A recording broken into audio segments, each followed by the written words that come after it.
Morning आशीष। देखिए, कल सच बताऊं ना, मैं शाम को डेटा देख रहा था, समझ में नहीं आया कि हुआ क्या। कल बेचा किसने वो ना वो वो होता है कि सब एक दूसरे को देख रहे हैं कि यार तूने तो नहीं बेचा। वो कल वैसा वाला माहौल था, मूड मॉल मार्केट का। कैंडल रखिएगा, कल की कैंडल जो है ना वो काफ़ी नेगेटिव है। और जब इस तरीके की कैंडल बनती है ना, देखिए उससे पहले आप कितनी बड़ी रेड कैंडल बनी थी, फिर 2 दिन लगे, 2 दिन में लगा के सब कुछ ठीक हो गया, 2 दिन में बड़ी रैली हुई, लेकिन उससे पहले ही कैंडल इतनी बड़ी थी कि मार्केट में कॉन्फिडेंस नहीं आया। अब कल की कैंडल ऑलमोस्ट थर्सडे वाली कैंडल का एक मिरर इमेज है, बस उससे थोड़ी सी छोटी है, लेकिन जो भी है। अब दिक्कत क्या है कि जब ऐसी कैंडल बनती है ना, तो सिर्फ सेंटिमेंट, सिर्फ ट्रेंड नहीं बदलता, सेंटिमेंट बदल जाता है। कल सेंटिमेंट बदल गया। और कल मैं सच बताऊं, कल मैं 2-3 HNI इन्वेस्टर से बात की मैंने, कल सेंटिमेंट बदला। कल पिटाई हुई है, असली वाली पिटाई हुई है कल, क्योंकि जिस तरीके से स्टॉक्स गिरे। अच्छा, एक तो होता है कि आप सिर्फ आईटी को ब्लेम कर दें कि चलिए ठीक है, आईटी गिर गया तो इसके लिए मार्केट गिर गया। कल ये मामला सिर्फ आईटी का नहीं था। कल तो मतलब क्या बचा, कल तो सभी में पिटाई हो रही थी मार्केट में। तो कल थोड़ा सा दिक्कत थी। और ऐसे में दिक्कत ये होगी कि आप किसी रैली पे कॉन्फिडेंस नहीं ला पाएंगे, ट्रस्ट नहीं आएगा आपका किसी भी रैली पर।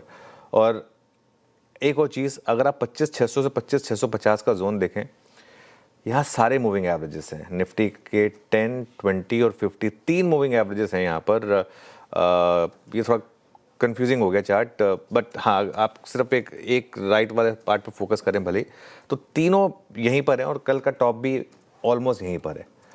अब एक और चीज़ है, कल स्क्रीन देखकर लग रहा था कि FIS की बड़ी सेलिंग हुई होगी एटलीस्ट, और कुछ नहीं तो 2 बजे के शो में तो हम यही बोल रहे थे कि FI की बड़ी सेलिंग रही होगी। लेकिन अगर आप नंबर देखेंगे तो FIS की कैश में सिर्फ 100 करोड़ की सेलिंग है।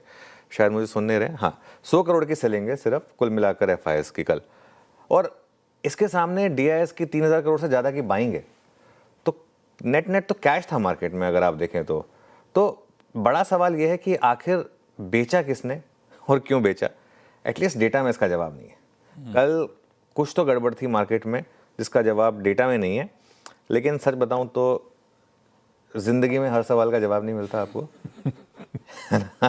मार्केट भी ऐसा ही है, कुछ सवाल हैं जिनका जवाब नहीं मिलता आपको। कुछ कहना चाह रहे थे आप? मैं कुछ सवाल छोड़ भी देने चाहिए, फिर जब कुछ सवाल छोड़ देने चाहिए। कुछ सवाल भगवान की मर्जी समझ लीजिए, जो मर्जी समझ लीजिए, कुछ भी समझ लीजिए। आपको लाइफ में मतलब अब वैसे भी लाइफ के इस पड़ाव पर आकर इतना तो समझ ही गए हैं कि कुछ चीज़ें हैं जिनका जवाब नहीं होता, और वो ठीक है, गॉड्स विल या जो भी है। तो कल ठीक है, कल की गिरावट क्यों हुई, अब हम इसका कारण नहीं खोजेंगे। होगा भी क्या, खोज भी लेंगे तो क्या हो जाएगा। कल का ट्रेंड तो नहीं बदल पाएंगे। कल तो हमारी निफ्टी में स्ट्रैटेजी गलत पड़ गई, अब पड़ गई तो पड़ गई, अब उसको कुछ बदल तो सकते नहीं। अब ये सोच सकते हैं कि आगे क्या करना है। तो रियलिटी ये है कि कल हमने एक बड़ी रेड कैंडल बनाई है, और अब जब तक हम उसको क्रॉस नहीं करेंगे, जैसे जो थर्सडे वाली कैंडल है ये क्रॉस नहीं हुई, तो वो जो थर्सडे वाला बेयर था उसका कॉन्फिडेंस नहीं हिला, और वो कल दबा के उसको प्रॉफिट हुआ होगा। ऐसे ही अब जब तक कल का हाई क्रॉस नहीं होगा तब तक किसी रैली पे कॉन्फिडेंस नहीं आएगा। बिल्कुल ठीक।